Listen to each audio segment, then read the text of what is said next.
Pul! Oh! Ya!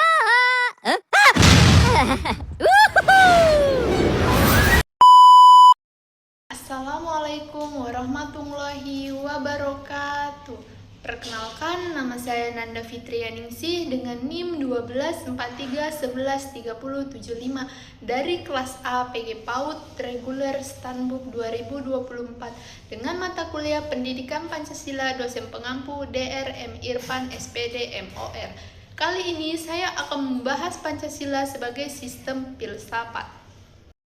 Pengertian dan pentingnya Pancasila sebagai sistem filsafat dan kesatuan sila-sila Pancasila sebagai suatu sistem dan kesatuan sila-sila sebagai sistem filsafat dan hakikat sila-sila Pancasila. Pengertian dan pentingnya Pancasila sebagai sistem filsafat. Filsafat berasal dari kata Yunani yaitu philosophia yang berarti cinta kebijaksanaan. Tokoh seperti Pythagoras yang memperkenalkan istilah ini sebagai pencinta kebijaksanaan.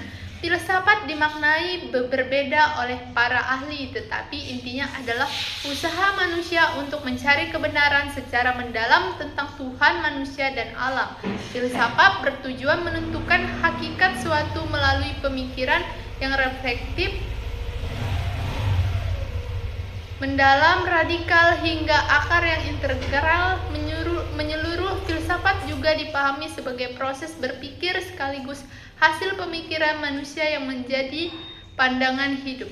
Sebagai sistem filsafat memiliki cabang utama yaitu metafisika, epistemologi, aksiologi, dan logika. Pancasila disebut sebagai sistem filsafat karena mengandung nilai-nilai yang tersusun secara rasional dan menyeluruh sebagai dasar negara. Pentingnya Pancasila sebagai sistem filsafat adalah untuk memberikan dasar rasional bagi kehidupan bernegara, menjadi pedoman dalam penyelenggaraan negara, membuka dialog pemikiran, serta menjadi alat evaluasi dan kehidupan berbangsa dan bernegara. Selanjutnya, kesatuan sila-sila Pancasila sebagai sistem. Sebagai sistem adalah kesatuan bagian yang paling berhubungan dengan bekerja sama untuk mencapai tujuan tertentu. Pancasila merupakan suatu kesatuan utuh yang terdiri dari 5 sila yang saling berkaitan dan tidak dapat dipisahkan. Sebagai sistem filsafat, Pancasila memiliki ciri-ciri. Yang pertama, koheren, saling berhubungan dan tidak bertentangan. Yang kedua, menyeluruh, mencakup seluruh aspek kehidupan. Yang ketiga, mendasar, berakar pada hakikat kehidupan manusia. Dan yang keempat, spekulatif, hasil pemikiran mendalam sebagai dasar pemikiran. Baik, selanjutnya Pancasila sebagai sistem filsafat.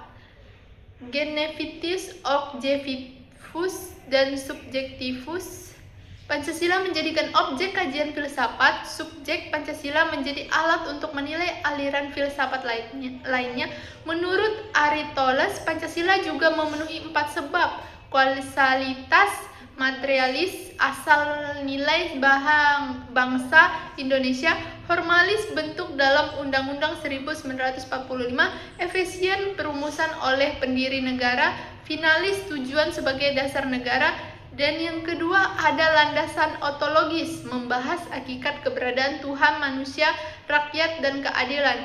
Dan yang ketiga landasan epistemologis, yang membahas sumber dan kebenaran pengetahuan Pancasila.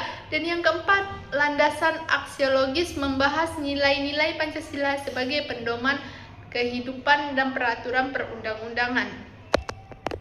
Materi selanjutnya, hakikat sila-sila Pancasila. Hakikat berarti inti terdalam. Pancasila meliputi hakikat abstrak, tepat, hakikat pribadi, khas, hakikat konkret, nyata dalam kehidupan sebagai dasar negara. Pancasila sebagai dasar filsafat negara menjadi landasan semua hukum dan kebijakan di Indonesia. Selanjutnya, perkembangan Pancasila sebagai sistem filsafat. Era Soekarno dikenal sebagai filosofis kronologis dasar filsafat negara. Era Soeharto berkembang sebagai pedoman hidup praktis, dan era reformasi lebih banyak berkembang dalam kajian akademik.